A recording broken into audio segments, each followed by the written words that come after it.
저 뒤에 보시면 책이 꽂혀져 있는데 책들을 갖다가 읽으시나요?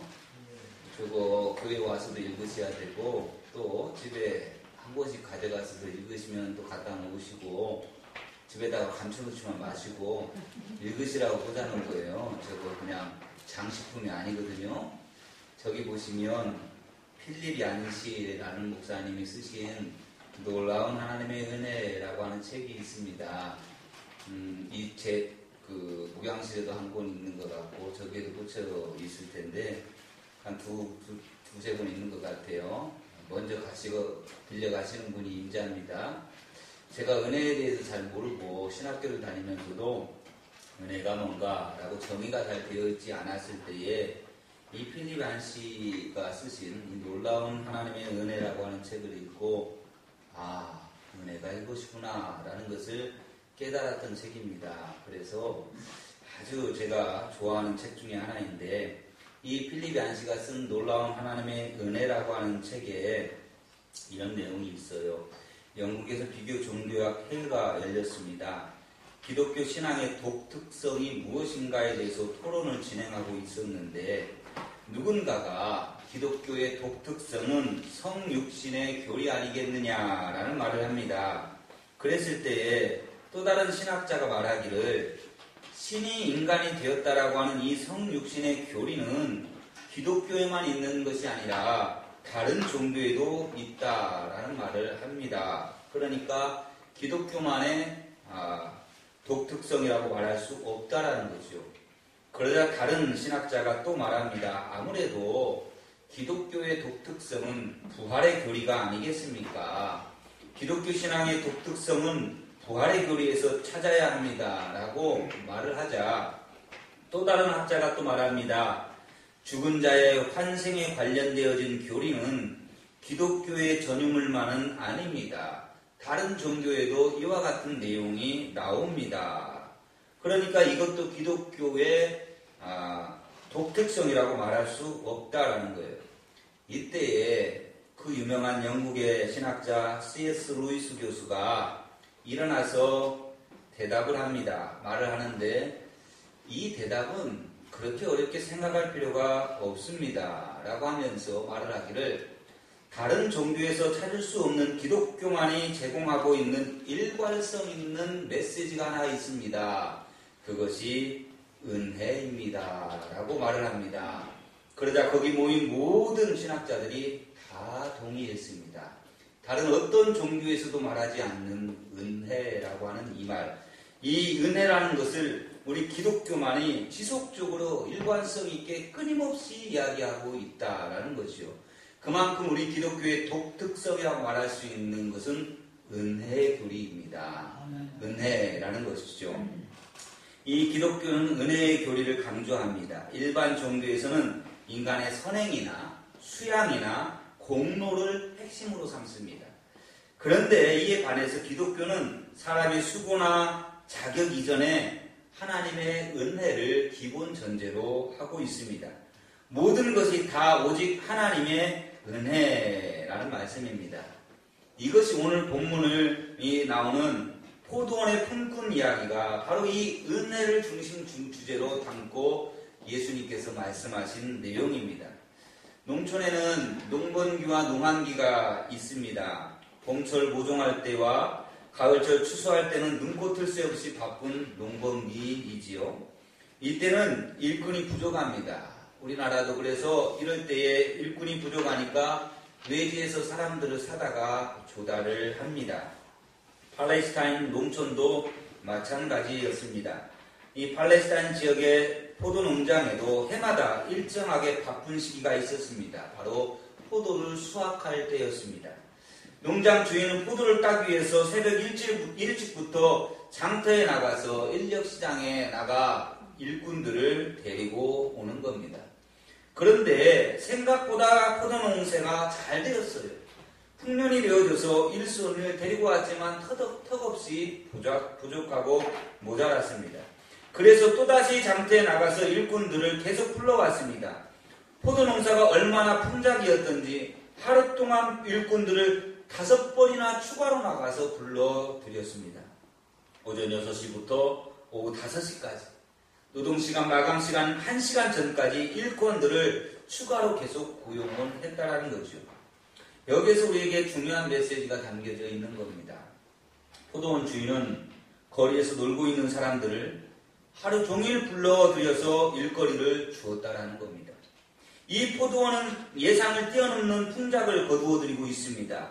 예년에 없었던 대풍이었죠. 포도농사가 얼마나 뜻밖의 풍작이었으면 일꾼들을 새벽부터 저녁까지 하루 종일 고용을 했겠습니까?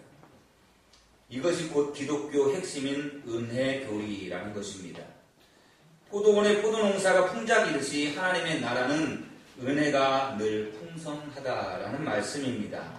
하나님의 은혜는 끊임없어서 계속해서 그 은혜를 나누어주고 나누어줘도 끊임없이 넘쳐나는 것이 은혜입니다.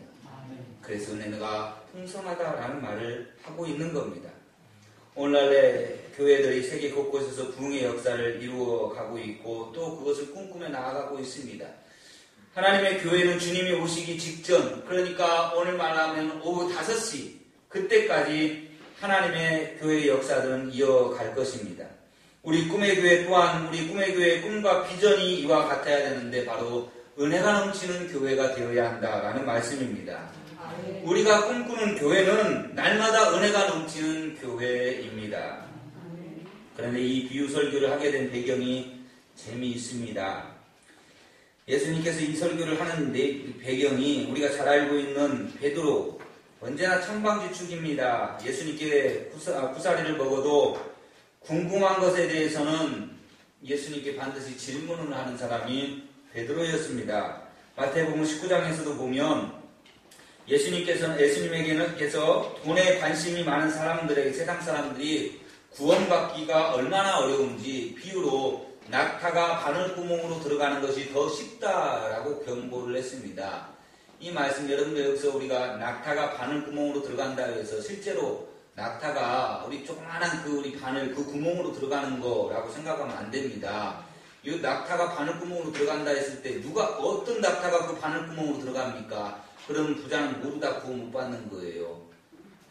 감사합니까? 나는 부자가 아니라서? 그게 아니잖아요. 어떻게 부자는 구원받지 못합니까? 구원 받을 수 있어요. 이스라엘 성문 가운데서 낙타가 출입하는, 동물들이 출입하는 문이 따로 있었습니다. 사람들이 오고 가는 문이 있고 동물들이 출입하는 그 문이 있는데 이 문이 굉장히 낮아요. 그래서 낙타가 어떻게 들어가야 되냐면, 우리 낙타 무릎이라고 들어봤죠, 여러분? 낙타 무릎. 낙타는 항상 주인을 태울 때에 무릎을 꿇고요. 그 다음에 주인을 내려줄 때에 무릎을 꿇습니다.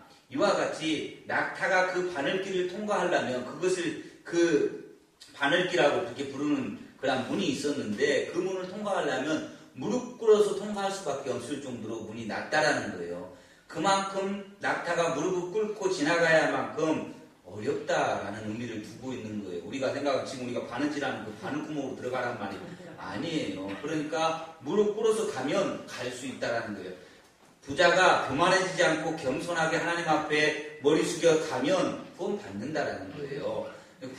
부자는 다 구원받지 못한다 이 말이 아니다라는 거예요. 그러나 여하튼 간에 부자가 구원받기가 참 어렵다라는 말을 그렇게 하고 있는 겁니다. 이 말씀을 들은 베드로가 어깨가 으쓱해져서 이야기를 하는 거예요. 베드로는 부자입니까? 가난한 사람입니까?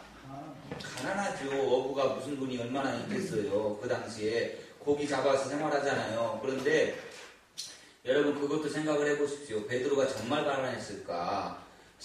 뭐가 찢어지게 가난했을까? 여러분 갈릴리 바다가 굉장히 어족이 풍성한 곳입니다. 그곳에 그물을 던져서 153마리를 잡잖아요. 이 153마리라는 것은요, 이게 그냥 마리수로 153마리를 이야기하는 게 아니라요. 그 당시 사람들이 가지고 있었던 세계관 속에서 이 바다에 살고 있는 모든 어종이 다 통틀어서 그 어종의 숫자가 153종이라는 말이에요. 153종의 어종으로 알고 있었습니다. 그래서 153마리를 잡았다라는 것은 이 세상에 있는 모든 물고기를 다 잡았다라고 하는 말과 같은 거예요. 그물이 찢어질 정도로 고기를 잡지 않습니까? 그런데 그렇게 어족 자원이 풍성한 곳이 그 갈릴리 바다입니다. 그곳에서 배를 끌고 다녔어요. 베드로가. 여러분 지금도 배 갖고 있는 선장은 부자입니다. 그죠? 여러분, 베드로가 배를 갖고 다녔어요. 이 말은 베드로가 상당히 가난하지는 않았어요. 찢어지게 가난하지 않았다는 겁니다. 그러나 베드로 개인의 소유는 아니에요. 그 소유가 베드로와 요한과 안드레와 몇몇 그 사람들이 함께 협동조합을 만들어가지고 함께 돈을 투자해가지고 그 배를 산 거예요. 그 배는 그냥 일반인들이 살 수 있을 만큼의 그냥 값이 안 나가는 배가 아니에요. 꽤 비쌌단 말입니다. 그런데 베드로가 우쭐한 이유는 그래도 나도 나름대로 삶을 살았던 사람이에요. 아주 가난한 사람은 아니었다라는 거죠. 그런데 그걸 다 내려놨잖아요. 예수님을 따르기 위해서 가지고 있는 모든 것을 다 버려두고 주님을 따라갔잖아요. 그러니까 베드로는 야 그래 나는 있는 것 다 내려놓고 주님을 따라갔으니까 그러니까 나에게는 어떤 보상이 있겠지 이런 마음으로 예수님 앞에 질문을 던지는 거예요. 우월의식을 갖고 하는 겁니다. 그때에 예수님이 베드로와 제자들을 향하여 이 포도원 품꾼의 비유를 들려주고 있는 것입니다. 우리가 주님 앞에 부름을 받아 교회의 일꾼이 되어진 것은 오직 하나님의 은혜라는 것을 강조하면서 말씀하고 있다라는 겁니다. 따라서 우리 꿈의 교회가 은혜가 넘치는 교회가 되려면 반드시 극복해야 될 두 가지의 자세의 교정이 필요합니다. 이 두 가지는 우리는 꼭 바꿔야 된다는 겁니다. 첫째는 공로의식을 버려야 합니다. 따라합시다. 공로의식을 버립시다. 공로의식을 버립시다. 이미 말씀드린 대로 베드로는 대가성 질문을 한 겁니다. 내가 이것을 버렸으니 무엇인가 나에게 돌아오는 것이 있겠지라고 하는 그러한 대가성 질문을 던진 거예요. 이에 대해서 예수님은 엄청난 보상의 원리를 가르쳐 줍니다. 그리고 난 다음에 베드로의 수준이 눈높이에 맞춘 대답을 하고 난 다음에 그 다음에 은혜의 부분을 이야기를 하는 겁니다. 은혜의 공식을 다시 말씀을 하는데 30절 말씀에 하나님의 나라는 먼저 된 자가 나중되고 나중된 자로서 먼저 되는 경우가 많다라는 은혜의 교리를 강조하고 있는 거예요. 이런 역설적 교리를 쉽게 이해시켜 주시려고 예수님이 포도원의 품꾼 이야기를 들려주고 있는 겁니다. 나중된 자로서 먼저 될 수 있는 은혜의 교리. 어떻게 여러분이 나중된 자가 먼저 될 수가 있습니까? 먼저 된 자가 나중될 수가 있고 이거는 세상의 방법으로 세상의 상식과 이치와 법적으로 규칙적으로는 될 수 없는 거예요. 그러나 하나님 안에서는 은혜가 우선이기 때문에 가능하다라는 것을 말씀하고 있는 겁니다. 오늘 포도원의 이야기가 참 재미있는 이야기예요. 오전 6시에 고용된 사람, 오전 9시, 12시, 오후 3시, 그리고 저녁 마감 1시간 남겨놓고 오후 5시에 고용된 사람. 그런데 모두가 똑같이 품삯을 받은 것입니다. 무엇인가 중요한 메시지가 거기에 담겨져 있지 않겠습니까? 이건 세상적으로 보면 불공정한 것입니다. 왜냐하면 주인과 근로자 사이에 정당한 계약을 체결한 내용이라면 원래는 그 8시간 근무한 사람과 1시간 근무한 사람과 똑같은 월급을 준다. 이거는 상식적으로 맞지 않는 이야기입니다. 이거는 세상적인 판단으로 하면은 이런 계약은 있을 수가 없는 계약이에요. 이건 말도 안 되는 거라는 거죠. 오늘날에 노동조합이 있다라고 하면 데모를 해도 했을 것입니다. 아마 돌을 들어서 예수님을 죽이고자 했을 수도 몰라요. 그런데 잘 생각해 보십시오. 이들은 이미 그 주인과 계약을 맺을 때에 내가 한 데나리온을 주겠다라고 하는 계약을 맺었어요. 네가 하루 종일 일하든지 1시간을 일하든지 그건 관계없다라는 거예요. 내가 그 품삯을 정했고 그 품삯을 받으려면 와서 일해라. 그런데 모두 다 거기에 동의했습니다. 그 품삯을 준다면 내가 가서 일하겠습니다. 라는 그러한 동의를 해서 계약이 체결이 되어진 것이지요. 그렇다고 하면 이들은 어떤 사람들이냐면 오늘 포도원의 주인이 와서 그를 데려가지 않았다면 그는 하루 종일 놀다가 아무것도 수입이 없이 돌아가야 할 그런 사람들입니다. 그러니까 계속 하루 일당 못 받고 놀아야 될 사람인데 그런 사람들에게 일을 준 거죠. 일을 주고 그리고 품삯을 준 겁니다. 이들이 생각하기에는 그것은 은혜. 겁니다.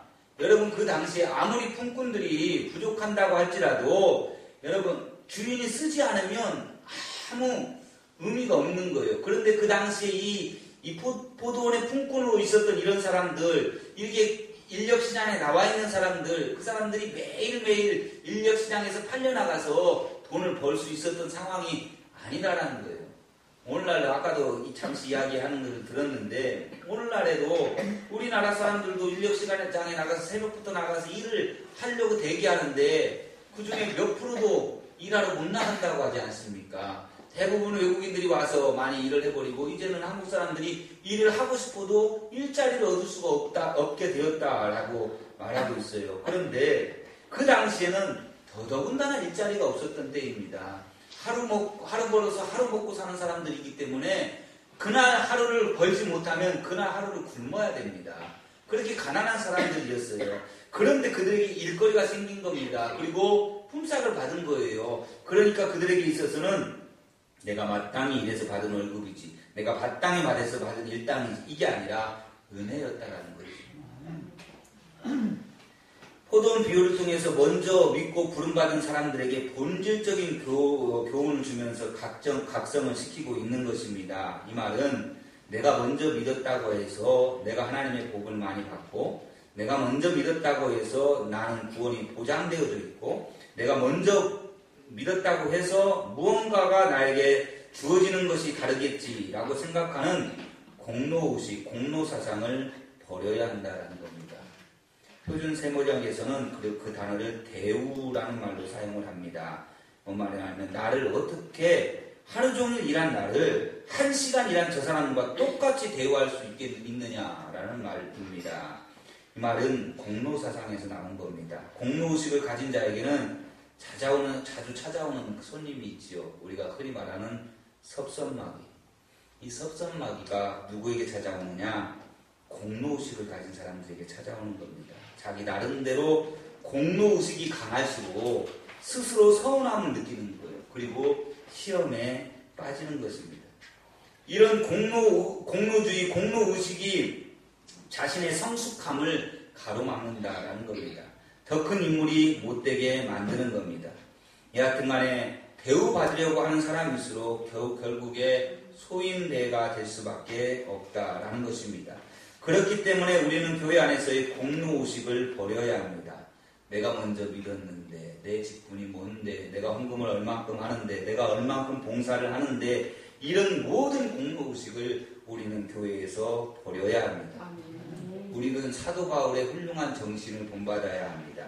사도 바울은 그 어느 누구보다도 더 많이 활동을 했고, 더 많이 사역을 했고, 더 많이 헌신했음에도 불구하고 사도 바울은 항상 빚진 자 의식을 가지고 살았던 사람입니다. 그래서 나의 나된 것은 오직 그리스도의 은혜라라고 고백을 하고 있는 겁니다. 내가 뭐 이렇게 수고하고 애쓰고 힘든 일을 했던 거, 다른 사도들보다 더 많이 힘쓰고 애쓰고 노력했던 거, 그것들 나는 그것이 아니라, 그것이 내 수고와 내 노력이 아니라 하나님의 은혜였다라고 고백을 하고 있는 빚진 자 의식을 가지고 우리는 살아야 합니다.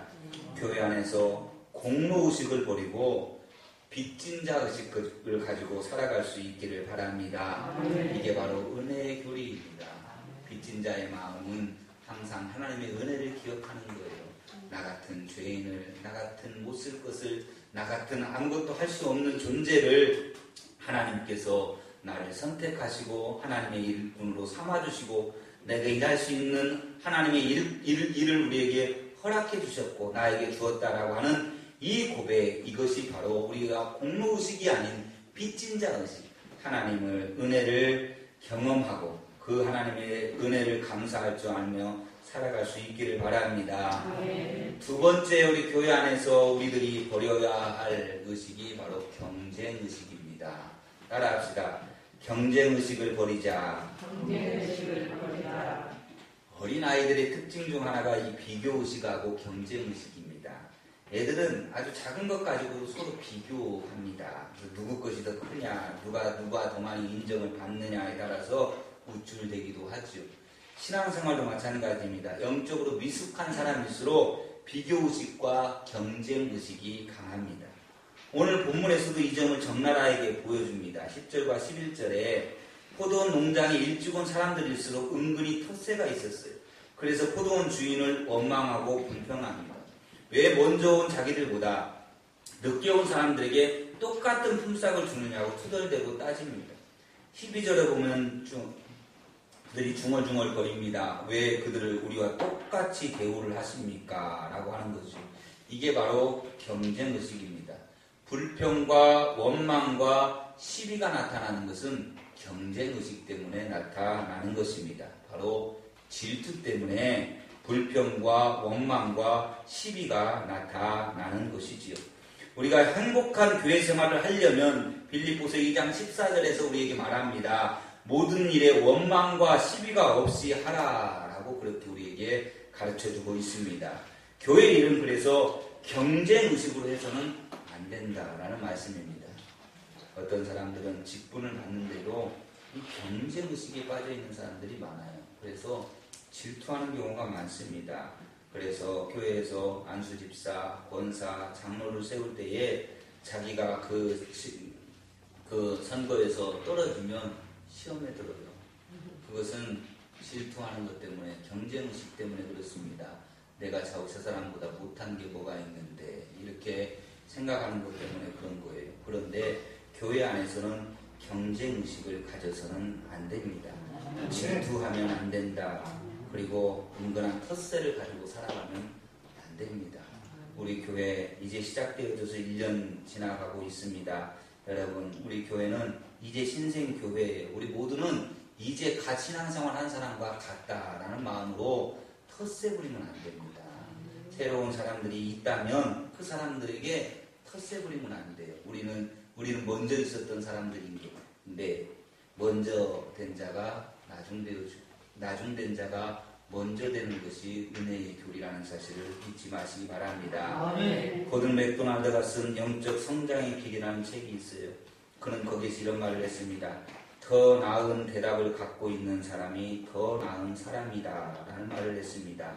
이 말은 무슨 말이냐라고 하면 어떤 문제와 갈등 상황 속에서도 더 나은 대답을 갖고 있는 사람이 질적으로 더 나은 사람이다 라는 말씀입니다. 그러니까 교회 안에서도 어떤 문제와 갈등 상황 속에서도 그 문제를 해결할 때에 더 나은 대답을 가지고 있는 사람들, 다시 말하면 더 긍정적인 대답의 삶을 살아가는 사람이 더 나은 사람이다라는 말을 하고 있는 겁니다. 또한 우리가 남하고 경쟁의식 속에서 살아가지 않으려고 한다면 어쨌거나라고 하는 정신을 가지고 살아야 합니다.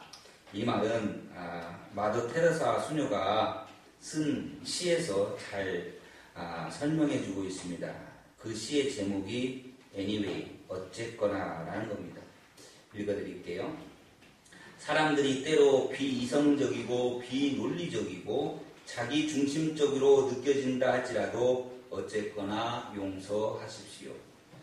당신의 친절에 사람들이 오히려 당신의 동기를 의심하고 당신을 이기적이라고 한다 할지라도 어쨌거나 친절하십시오.